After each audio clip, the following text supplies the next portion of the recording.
The morning of my grandparents' will reading was crisp and gray, with the fog still curling outside the windows of the quaint old law firm of Harper Doyle, nestled in downtown Charleston.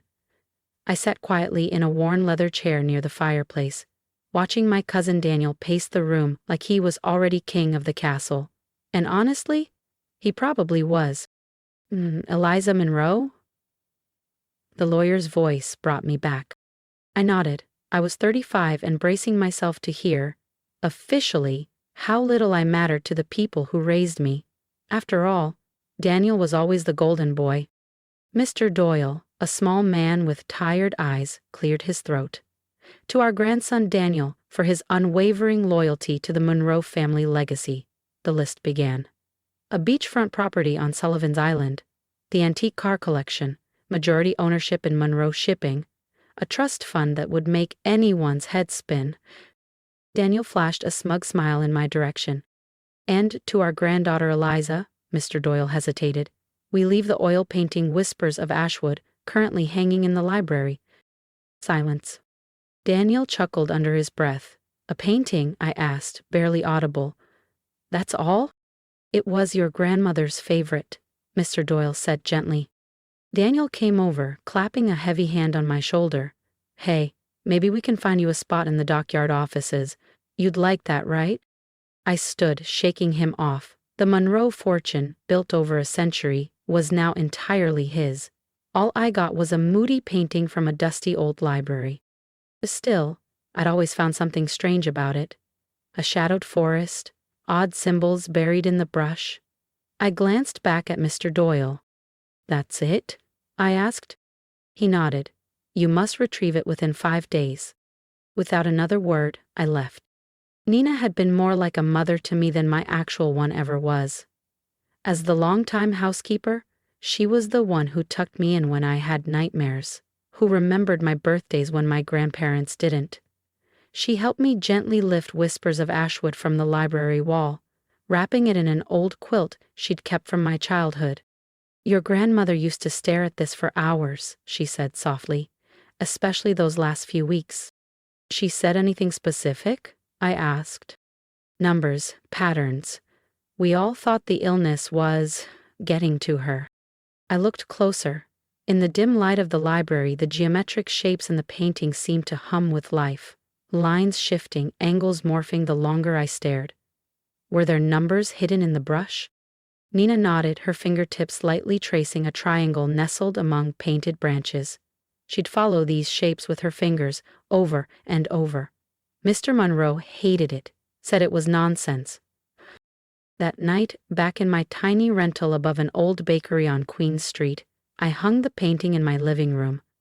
It seemed even more vivid here. The forest shimmered with unreal detail, but those odd shapes, squares, circles, spirals, they didn't belong. They were too precise, too intentional. I poured a glass of Merlot and sat back staring. Was this painting just a final insult, a token, or had my grandmother left me a message no one else understood? My phone buzzed. Daniel, again. I let it ring out. He'd either want to brag or dangle another pity job. I opened my laptop and typed in the artist's name, Julienne Leclerc. Nothing. No record of major shows. The gallery? Closed in 2002. The painting had no history. Then a text lit up the screen. Don't be petty. Come join the company. It's what Gran would have wanted. I laughed. What she wanted was for me to fit into their world. But I chose art, restoration, truth. And now, staring at the painting, something clicked. Those shapes. They weren't random. They were a cipher, and someone didn't want me to see it. A knock rattled the door. It was almost 1 a.m. Who would be knocking at this hour? I crept toward the door and peeked through the peephole. Daniel. His usually polished hair was a mess. His tie loosened like he'd yanked it off mid-breakdown. Eliza, he called out, voice muffled by the door. Open up. We need to talk about the painting. I stayed silent, heart thudding. Daniel never cared about art. He once called my graduate thesis a cute hobby. Why now? Eliza, please, he said, his voice cracking. There were instructions from Gran about the painting. You need to give it back. My grip tightened on the doorknob. Maybe I wasn't imagining things. Maybe those shapes really did mean something. Go away, Daniel, I said firmly through the door. The painting is mine. It's all she left me, remember? You don't understand, he hissed. That painting, it's not what you think. Give it to me now, and I'll give you $5 million.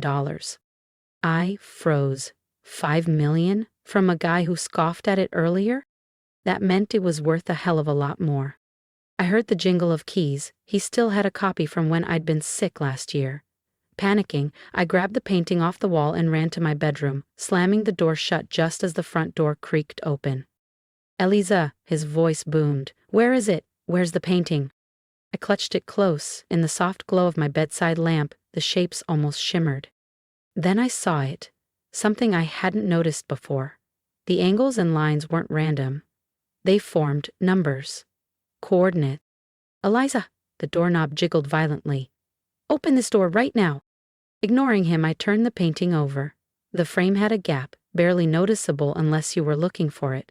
I pried it open. A folded piece of paper fell out. My grandmother's handwriting. My dearest Eliza, if you're reading this, you've found what I always knew you would. You see what others overlook. And now you'll finally understand why your grandfather and cousin have feared your mind for years. The pounding on the door faded into the background as her words sank in.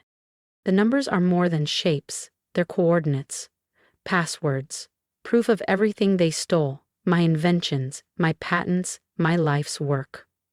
Monroe Shipping was never theirs. It was built on the backs of mines they crushed, mine included. But you, Eliza, you were always meant to carry on the truth. Another crash echoed from the living room. Daniel had stopped knocking. I'm calling the police, I shouted, already dialing. Do it, he yelled. I'll tell them you stole company property. That painting belongs to Monroe Shipping. But I knew better now. The letter detailed everything. How my grandmother had once been a groundbreaking engineer. How her work had been buried beneath the Monroe name. The painting wasn't just art. It was a map. A vault key. The coordinates will lead you to my private lab. Everything is there. But be careful. Your grandfather and cousin would destroy it all to protect their legacy. Daniel's footsteps retreated. The door slammed. Silence. I stepped out of the bedroom, surveying the wreckage. He'd torn through the place looking for it. I didn't care. I had work to do. I photographed the painting from every angle, noting each pattern. I copied the coordinates from the letter, carefully overlaying the symbols in sequence just as instructed. Then my phone buzzed. It was a message from Nina. Miss Eliza, men are at the estate. They're taking all your grandmother's things. I tried to stop them. My chest tightened. They were erasing her. But not if I could help it. I stared at the painting, my inheritance, my mission, and whispered, I'm ready, Gran. The truth wouldn't stay hidden much longer. They're tearing through her study, Nina's text read, looking for something. Please be careful. They're destroying evidence.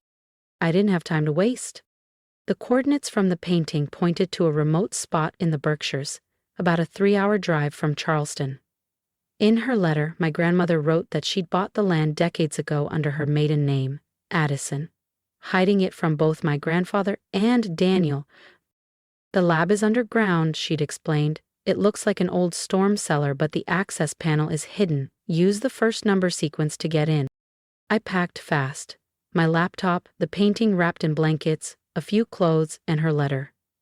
As I stepped outside, I noticed a black SUV idling across the street. Daniel wasn't finished.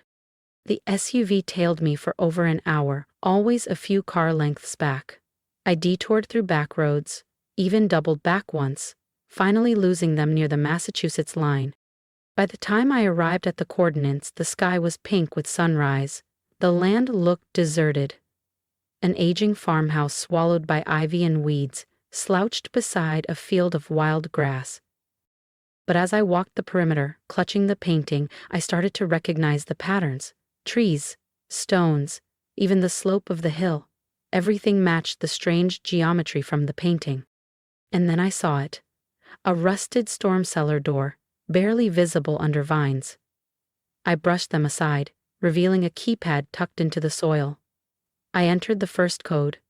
The doors hissed open, revealing a staircase spiraling into darkness. As I descended, motion sensors clicked on, casting the hallway in clean, sterile light. The hum of machines echoed below.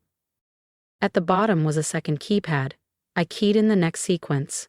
The heavy door slid open, and the world shifted. The lab was massive, pristine, humming with energy. Rows of computers, shelves of prototypes, blueprints, and patents. Dozens of them. Bearing the name Eliza Monroe. "My God," I whispered, stepping closer. Every design I recognized from Monroe Shipping, but they weren't Daniel's. Or my grandfather's. They were hers. "Beautiful, isn't it?" a voice said behind me. I spun around. It was him, my grandfather. Alive. Standing next to Daniel, who wore that same smug grin he always did when he thought he'd won. "You're supposed to be dead," I breathed. "Sometimes the best way to search is to make people stop looking," he said with a cold smile. "Your grandmother's death was inconvenient, but mine? Strategic." "You led me here," I realized aloud. "The will reading, it was a setup." Daniel stepped in front of the door, cutting off my escape. "We couldn't get in. She changed the security protocols before she died. Only you could unlock it. And now," my grandfather added, "you'll help us erase everything. Her files, her work. No one ever needs to know." But they underestimated me. While they talked, I edged toward her old workstation. Her letter had mentioned one final failsafe. The Clarity Protocol. I entered the last sequence. Red lights bathed the room. Clarity Protocol activated, transmitting data to secure recipients. Deletion disabled. My grandfather's face darkened. "What have you done?" "She called it her insurance policy," I said, my voice steady. "Everything in this lab, her files, her patents, proof of theft, is being sent to every major news outlet, patent office, and regulatory agency in the country." "You little—" Daniel lunged toward me, but the lab sealed with a hiss. Steel doors slammed shut. We were locked inside. With the truth. "She knew you'd try to bury her legacy," I said, "so she made sure the world would see it, no matter what." Through the narrow windows, I saw blue and red lights approaching. The system had called the authorities. And just like that, the empire they stole from her began to crumble. My grandfather and Daniel exchanged panicked glances as the sirens grew louder. The painting whispers of Ashwood still sat wrapped in blankets by the lab entrance. Those seemingly random geometric patterns had led me right to this moment. My grandmother's final gift wasn't just art. It was justice. And as I watched their faces crack under the weight of incoming consequences, I smiled. This was only the beginning. The real story of Monroe Shipping was about to be told, and this time, no one could bury the truth. The next 48 hours passed in a blur of police interviews, emergency board meetings, and an avalanche of media coverage. From my hotel room in the Berkshires, I watched it unfold. Monroe Shipping CEO found alive, arrested in corporate fraud investigation. Company built on stolen patents. Hidden genius, the woman behind the Monroe Empire. My phone never stopped ringing. Journalists, former employees, attorneys. But I only cared about one voice. "Nina," she called with a tremble in her voice. "Eliza, your grandmother made me promise if the truth ever came out I was to give you this." An hour later I sat on Nina's worn couch in Charleston, hands wrapped around a cup of tea, a second letter resting on my lap. This one wasn't about coordinates or codes. It was her story. "My dearest Eliza," it began, "now that the truth is out, it's time you know the rest. You were never less than Daniel. You were always meant for more." Each word reshaped my memories. My grandmother had been preparing me for this all along. The art history classes my family mocked, they had trained me to recognize patterns, symbolism, and hidden meanings. My quiet career in restoration, it had taught me to uncover what others missed, to put broken pieces back together. Every time your grandfather dismissed you, every time Daniel got praised for parroting lies, it sharpened your mind. While they built a house of cards, you were learning how to topple it. A knock interrupted me, a sharp, confident rhythm. I opened the door to a woman in a sharp navy suit. Eliza Monroe, I'm Alexandra Chen from the SEC. We need to talk about your grandmother's patents. What followed was a crash course in how deep her legacy ran. She hadn't just protected her stolen designs. She had kept inventing, working in secret. Alexandra spread documents across Nina's coffee table. She filed them under a trust that names you the sole beneficiary. My hands shook as I flipped through patent after patent, not just the ones Monroe Shipping had stolen, but new designs, technology years ahead of anything currently on the market. They can't function without this tech, Alexandria said. You effectively control the company. While my grandfather and Daniel sat in a holding cell, I walked into Monroe Shipping's downtown Charleston headquarters the next morning, not as the overlooked niece, but as its new owner. The board, desperate to avoid collapse, had no choice. My terms were clear. That afternoon I stood alone in my grandfather's former office, surrounded by decades of theft masquerading as legacy. Behind a faded painting of a clipper ship I found a safe. The combination? The final sequence from Whispers of Ashwood. Inside was a diary. Page after page of stolen brilliance, betrayal, and names. Dozens of them. People like my grandmother, erased from history. A month later, I stood on stage at a press conference. Monroe Shipping was built on stolen dreams, I said. Today we begin making things right. I announced a foundation to compensate every inventor wronged by the company. But more than that, we would become what the company should have been. A haven for true innovation. Whispers of Ashwood now hung in my new office, right where my grandfather's portrait once loomed. Weeks later, I got a letter from Daniel. Half threats, half desperate pleas. I mailed back a photo of the painting, framed in pride where his lies once hung. His world was over. My grandfather never spoke again, but it didn't matter. The truth was finally his legacy. And mine. Nina brought me one final letter from my grandmother. This one had been timed to arrive exactly 1 month after Monroe Shipping became Aurora Innovations. My beloved Eliza, it began. If you're reading this, then you've done more than expose the truth. You've begun to rebuild something beautiful from the wreckage of deception. I never wanted you to inherit a broken empire. I wanted you to create something worthy of your heart. I traced the elegant script with my fingertips, feeling her presence like a whisper in the room. That painting, once dismissed as worthless, had been everything. Not just a key to justice, but a map to legacy. Her legacy. And mine. 2 years later, Aurora Innovations is nearly unrecognizable. We lead not only in tech, but in transparency. Our foundation has restored credit to dozens of forgotten inventors, and our open access incubator is reshaping the landscape of ethical innovation. The Whispers of Ashwood still hangs in my office.